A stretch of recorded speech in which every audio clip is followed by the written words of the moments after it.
Bom dia, uma ótima semana a todos vocês na bênção do Pai, pedindo a sabedoria para entender e aplicar a sua palavra, meu Pai, corretamente. Hoje nós vamos começar Atos 21, apenas versículos de 1 a 14, e o título é A Maioria Nem Sempre Está Certa. Como é que você toma decisões na sua vida? Você é o tipo da pessoa que geralmente olha a ideia da maioria? Ou será que você para por você mesmo para analisar as coisas corretamente? Ou uma terceira opção é que você talvez não vai depender da sua opinião e a dos outros, mas vai depender principalmente daquilo que Deus está nos dizendo para fazer. E na passagem de hoje nós vamos ver que, de acordo com a sabedoria popular, de acordo com o amor de um para o outro, os irmãos de Paulo não queriam que ele fosse para Jerusalém. Mas será que eles estavam certos? Ou será que eles estavam completamente errados? Aí entra aquela questão do amor, que a gente tem que amar, mas a gente não pode amar de uma maneira em que a gente quer possuir, a gente quer trazer para perto da gente, a gente quer ter aquele apego para sempre, não deixar a pessoa partir nunca. Mas a gente tem que ter sempre em mente que a gente tem que aceitar os desígnios de Deus. Vamos primeiro à palavra de Deus, depois eu voltarei com a explicação. Leitura de Atos, capítulo 21, versículos de 1 a 14. Depois de nos separarmos deles, embarcamos e navegamos diretamente para Cós. No dia seguinte, fomos para Rodes e dali até Pátara. Encontrando um navio que ia fazer a travessia para a Fenícia, embarcamos nele e partimos. Depois de avistarmos Chipre e seguirmos rumo sul, navegamos para a Síria. Desembarcamos em Tiro, onde o nosso navio deveria deixar sua carga. Encontrando os discípulos dali, ficamos com eles 7 dias. Eles, pelo Espírito, recomendavam a Paulo que não fosse a Jerusalém. Mas quando terminou o nosso tempo ali, partimos e continuamos nossa viagem. Todos os discípulos, com suas mulheres e filhos, nos acompanharam até fora da cidade, e ali na praia nos ajoelhamos e oramos. Depois de nos despedirmos, embarcamos e eles voltaram para casa.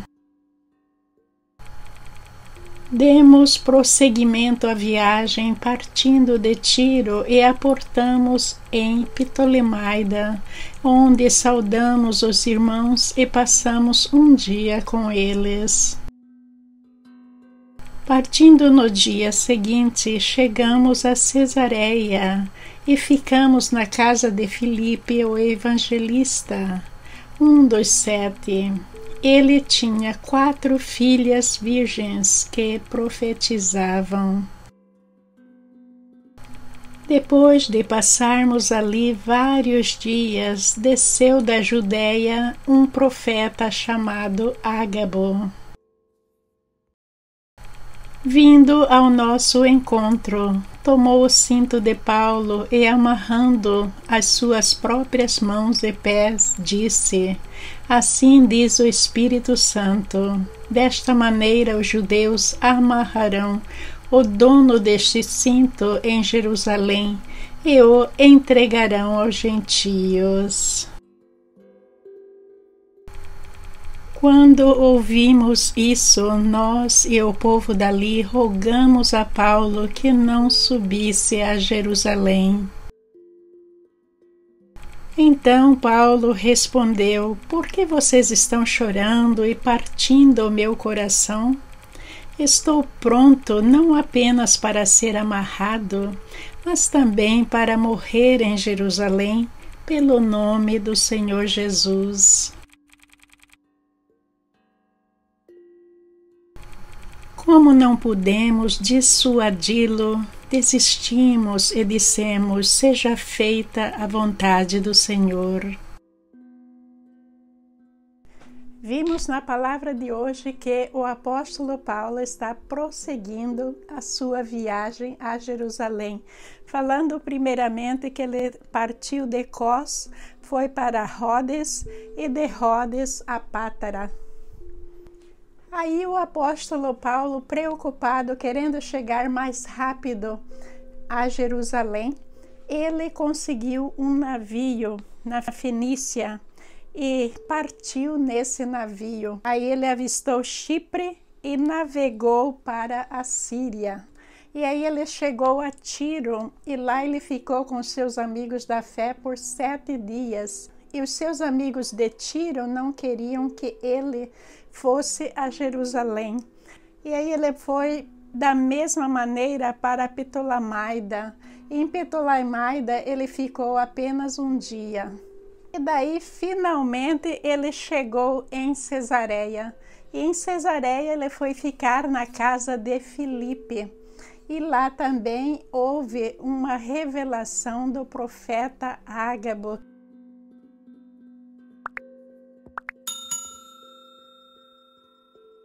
Nós vimos que Paulo preferiu uma rota agora pelo mar Mediterrâneo para chegar mais rápido a Jerusalém. E ele, na Fenícia, encontrou um navio.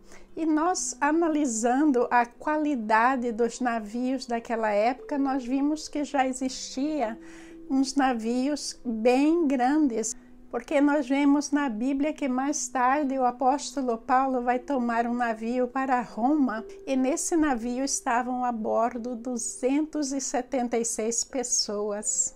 A igreja de Tiro havia sido fundada por alguns dos irmãos que fugiram na época da perseguição de Estevão, em que Estevão foi morto. E aí eu coloquei aqui para vocês Atos 11:19, que diz: Enquanto isso, os discípulos que haviam sido dispersos da perseguição depois da morte de Estevão chegaram até a Fenícia, Chipre e Antioquia da Síria. Pregaram a palavra, mas somente aos judeus. Os amigos de Tiro recomendaram que Paulo não fosse a Jerusalém, porque eles sabiam do perigo que aguardava Paulo lá e que Paulo talvez seria morto em Jerusalém. Mas, na realidade, esses amigos de Paulo estavam agindo com o coração, porque eles amavam Paulo. Eles queriam continuar recebendo a boa nova através de Paulo e não queriam de maneira nenhuma que algo acontecesse com ele. Mas veja bem que isso era o sentimento pessoal deles, não uma revelação do Espírito Santo, porque o Espírito Santo queria que Paulo fosse a Jerusalém. E o apóstolo Paulo foi da mesma maneira. E vamos ler agora para vocês o que Paulo disse sobre isso. Mas a minha vida não vale coisa alguma para mim, a menos que eu a use para completar minha carreira e a minha missão que me foi confiada pelo Senhor Jesus, dar testemunho das boas novas da graça de Deus. De Tiro, o apóstolo Paulo aportou em Ptolemaida e ele foi residir-se na casa de Filipe. Paulo e Filipe, no passado, nós estudamos que eles tiveram desentendimento e se separaram. Mas agora nós estamos vendo que esse ato de Paulo estando na casa de Filipe significa que nada pendente existia entre eles, que houve um perdão completo e que nenhum problema entre eles existia. Agora, quando fala dos 7, que 7 são esses?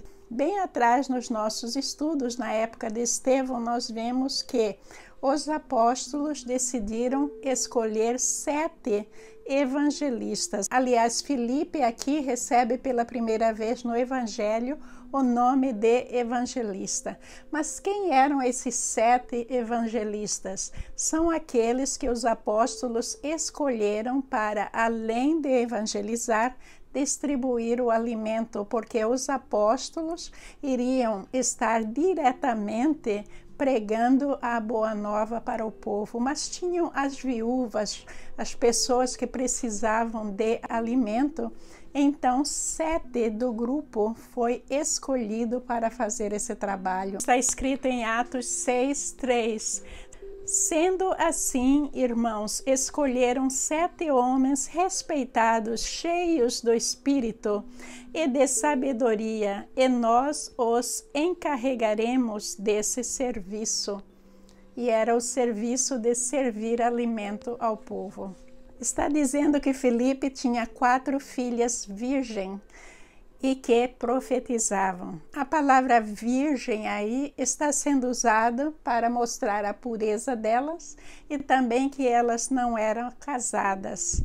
Por muito tempo, o ato de pregar era concedido ao marido, ao homem, ao chefe da família, porque Adão veio primeiro. Existe aí uma linha genealógica em que muitas pessoas obedecem e também está na palavra de Deus, como eu vou mostrar para vocês.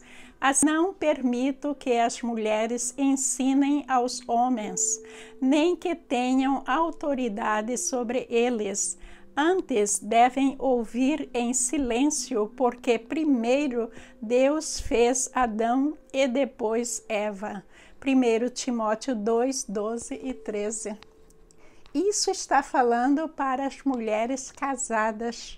Que as mulheres casadas, se ouvirem em silêncio, significa o respeito pelo marido que prega, para que ele realize o seu trabalho. Mas a mulher sempre dando apoio ao marido e não fazendo o trabalho do marido. E as mulheres solteiras eram supostas a pregar, eram supostas a ser puras e ensinar a palavra de Deus. E é o que acontece com essas 4 filhas de Filipe, que nos leva a entender que elas eram virgens e profetizavam, quer dizer, não eram casadas, não eram pessoas que estavam tendo relacionamento sexual com outros, então elas eram consideradas puras.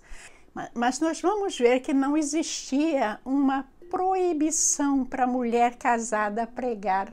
Porque vou colocar aí na tela para vocês, Débora era uma juíza, era uma profetisa e também casada.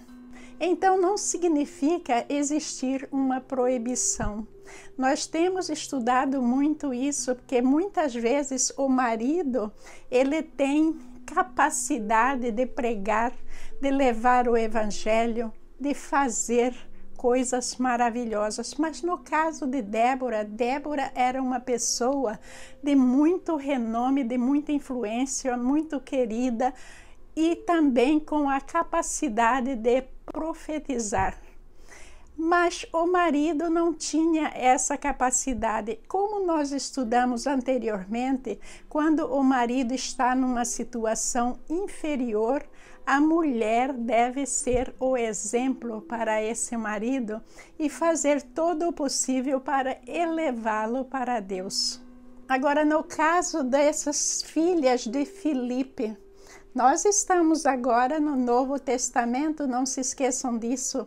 Então, significa que, apesar de Jesus Cristo ter vindo, Jesus ainda estava usando os profetas e também usando mulher profetisa.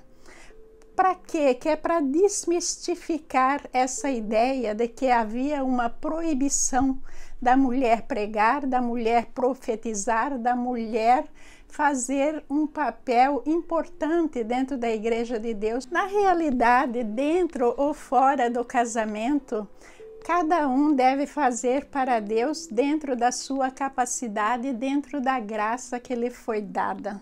Leitura de Efésios 4, 11 e 12.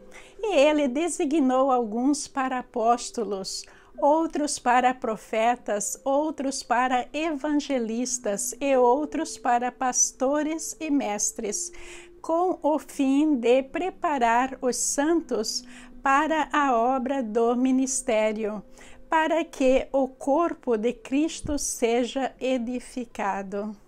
E daí a palavra vai falar de um profeta chamado Ágabo, que apareceu lá na região da Judéia. Esse profeta profetizou coisas importantes na época do imperador Cláudio. E ele profetizou sobre a grande fome que ocorreria no Império Romano nos anos mais ou menos de 41 a 54. E isso foi realidade, isso realmente aconteceu. Foi um período muito difícil para os romanos. Mas daí Ágabo profetiza que os judeus amarrariam Paulo e o entregaria aos gentios. Veja que a profecia estava correta, mas certa parte dessa profecia estava errada, porque não foram os judeus que amarraram o apóstolo Paulo. Quem prendeu o apóstolo Paulo e levou para a prisão foram os romanos. Mas na Bíblia sempre aparecem coisas que estão erradas para a gente analisar. Nesse caso, nós temos que analisar o modo como esse profeta profetizou. Como ele, fazendo parte do grupo que estava muito preocupado com o apóstolo Paulo, não queria que o apóstolo Paulo fosse a Jerusalém, então, dentro da profecia dada por Deus, eles colocaram o seu sentimento humano. Por isso a gente tem que tomar muito cuidado com aqueles que nós ouvimos dizendo estar profetizando, porque muitas vezes podem entrar as suas ideias e também ideias satânicas ali. A gente não conhece a natureza espiritual de cada um. Então, sempre que a gente ouvir falar em profecia, a gente tem que analisar dentro da palavra de Deus se essa profecia está realmente correta. E nesse caso, parte da profecia de Ágabo estava correta e parte não estava. E essa dramatização que Ágabo fez, pegando o cinto de Paulo e amarrando nas suas mãos, fazendo aquela cena toda, isso aí é algo que se usava muito antigamente, que era para chamar a atenção do povo. Deus usou a dramatização em certas profecias, porque o povo com o coração muito endurecido, às vezes Deus queria mostrar até de forma teatral para lhe chamar a atenção para a sua verdade. Leitura de Isaías 23. Disse então o Senhor: assim como o meu servo Isaías andou nu e descalço durante 3 anos, como sinal de advertência contra o Egito e contra a Etiópia. Muitos naquela época poderiam achar que Isaías estava louco, mas eles começaram a ver que as atitudes de Isaías, um tanto quanto teatral e drástica, estavam fazendo sentido. E com isso houve lucratividade muito grande para Deus. Mas veja que Isaías não estava andando nu e descalço porque ele resolveu fazer isso, não. Isaías estava fazendo isso porque ele estava seguindo a determinação de Deus. Agora vou ler para vocês aí a parte em que o comandante romano prendeu o apóstolo Paulo.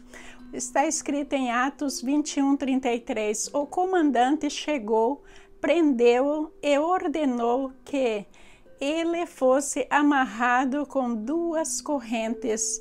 Então perguntou quem era ele e o que tinha feito. Por aqui vocês veem que essa profecia de Ágabo amarrando com o cinto do Paulo, isso aí está batendo, essa parte está batendo. O que não está batendo é a parte de quem iria prender o apóstolo Paulo, porque entrou uma opinião pessoal do profeta. Depois dessa profecia, depois da insistência dos 7 evangelistas para o apóstolo Paulo não ir a Jerusalém, o apóstolo Paulo deixou bem claro para eles que ele estava, sim, disposto a ir e que ele iria a Jerusalém cumprindo as determinações do Pai, nem que fosse para ele morrer. Voltando ao nosso tema do vídeo de hoje, nem sempre a maioria está correta. Veja que ali o apóstolo Paulo estava lidando com essa situação. Nós vimos que esses evangelistas, materialmente falando, eles não estavam errados, porque o apóstolo Paulo iria sofrer muito em Jerusalém e sofreu, materialmente falando. Mas a gente nesta vida, a nossa finalidade aqui na terra é servir a Deus, é a nossa santificação. E a gente não pode realizar nada disso sem a obediência ao Pai. A gente tem que obedecer ao nosso Pai, nem que seja uma coisa desfavorável para nós. Não apenas obedecer ao Pai quando nos é conveniente. Às vezes a gente tem que renunciar a muita coisa, às vezes a gente tem que atravessar o vale de lágrima, que é muito difícil. Mas veja que o apóstolo Paulo sempre nos falava de receber o galardão final e ser o vencedor dessa corrida. Ele foi passando o seu bastão para os evangelistas, para as pessoas que aprendiam com eles, para os seus colegas da fé, porque ele estava se preparando para receber esse galardão. E ele conhecia muito bem o preço da renúncia pessoal. Então quer dizer que esses evangelistas, ainda com os pés muito aqui na terra, eles não estavam materialmente falando errados, mas também estava faltando um pouquinho de compreensão para a vontade do nosso Pai. Isso nos ensina que em tudo que nós fizermos nesta vida, é bom a gente ter aquele senso daquilo que a maioria está fazendo, mas a gente não deve seguir a carruagem como os cachorros fazem, passa a carruagem, a cachorrada vai latindo. Não, a gente tem que ser firme na nossa fé, a gente tem que ter músculo cristão e não desviar nem 1 milímetro daquilo que Deus quer que a gente faça. Vai haver problemas? Sim. Vai haver sofrimento? Sim. Vai haver lágrimas? Sim. Mas veja que fazendo a vontade de Deus, nós nunca estamos errados. No final haverá uma luz total, o caminho para Deus estará aberto para nós. Que coisa mais maravilhosa sair deste vale de lágrimas, sair deste vale de sofrimentos e ir para um lugar esplendoroso, maravilhoso, onde não existe nada disso. Traições, guerras, inimizades, todo tipo de engano que existe aqui na terra, Satanás e tudo mais. Não, mas a gente entrar num lugar pacífico, maravilhoso, ter paz de espírito, não conhecer nenhuma maldade. Isso é algo para a gente sonhar e ter como objetivo principal em nossas vidas. Estamos assim encerrando esta parte do capítulo, voltaremos com a continuação em breve. Muito obrigada pela sua participação, pela participação de todos vocês, pelos comentários que tenho recebidos, todos muito válidos e ricos em aprendizagem. Que vocês tenham uma semana abençoada pelo nosso Senhor Deus e Pai.